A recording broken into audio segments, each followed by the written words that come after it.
molti anni al servizio dei colleghi della Polizia di Stato con il suo sindacato. Quali sono stati gli obiettivi ottenuti nell'anno appena trascorso? UGL Polizia FSP, come tutte chiaramente le strutture sindacali presenti nelle questure, ha lo scopo l'attività per il benessere del personale, quindi all'interno della nostra organizzazione esistono delle commissioni che per ogni settore vanno sviluppate.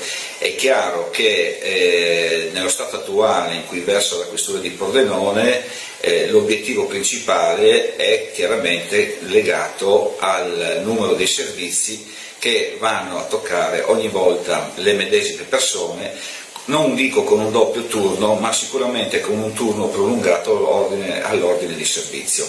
Questo è principalmente la condizione in cui versano i colleghi, soprattutto nel modus operandi, poi nell'attività di strada. È chiaro che molte volte viene garantito meno il servizio d'ufficio per essere garantito poi quello che ai cittadini interessa di più, la sicurezza in strada, ma a volte, ripeto, con delle difficoltà che il cittadino, grazie a Dio, capisce, perché siamo costretti a chiudere non totalmente un ufficio, ma a ridurre un ufficio e un orario d'ufficio proprio per garantire poi l'attività in strada. E come avete visto in questi ultimi giorni a Pordenone, l'attività in strada è molto molto importante.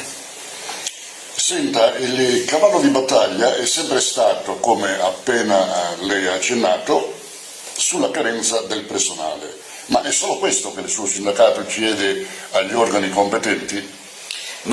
Diciamo che per mantenere viva questa questura, ormai in mancanza di un turnover, è ovvio che l'obiettivo principale sia quello di chiedere più uomini, non tanto al questore, al prefetto, a cui noi comunque facciamo la prima istanza, perché anche loro si devono rendere conto, e comunque se ne rendono conto. Abbiamo un questore, Diego Buso, che è stato molto attivo, è molto attivo, più volte ha ribadito al Dipartimento della nostra carenza di personale, e con il rischio di non mandare fuori neppure un'autovettura. I nostri obiettivi non si fermano alla richiesta di personale, perché, ripeto, quello che preme soprattutto al mio sindacato è la sicurezza e lavorare in sicurezza anche al personale che opera nelle strade. Tant'è che in mancanza di un protocollo di intervento ancora richiesto anni or sono al Dipartimento, quei protocolli di intervento che sono conoscere, sapere come si deve comportare la gente quando interviene su un reato, soprattutto un reato dove si rischia di andare a fare uno scontro con una persona, e quindi uno scontro forza contro forza.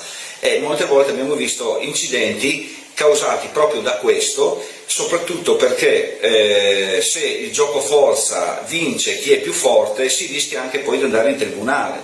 Allora cosa abbiamo chiesto? Abbiamo chiesto, non più tardi di venerdì scorso, il Ministero e il Dipartimento della PS ci ha detto che sta portando a termine quell'iter di richiesta fatta sempre dall'UGL Polizia, che sono le pistole elettriche. Lo dico così in maniera più facile: taser, per chi conosce il termine, è una pistola elettrica che si può notare che nelle polizie estere hanno già in dotazione da tempo, quindi non vi sarà più uno scontro fisico tra i due soggetti, però ci dà la possibilità di mobilizzare istantaneamente il soggetto, ammanettarlo e quindi riuscire a portarlo in questura senza creare danni né all'operatore della Polizia di Stato né al soggetto, comunque, perché, ripeto, si tratta di una scorsa etica che ci dà la possibilità di intervenire immediatamente, ammanettare l'individuo e condurlo nei nostri uffici. È una pistola con un puntatore laser, quindi di ultima generazione. Inizieranno le sperimentazioni nelle grandi città e poi sarà distribuito ai vari operatori di tutte le questure d'Italia. Grazie per la sua disponibilità. Grazie a voi.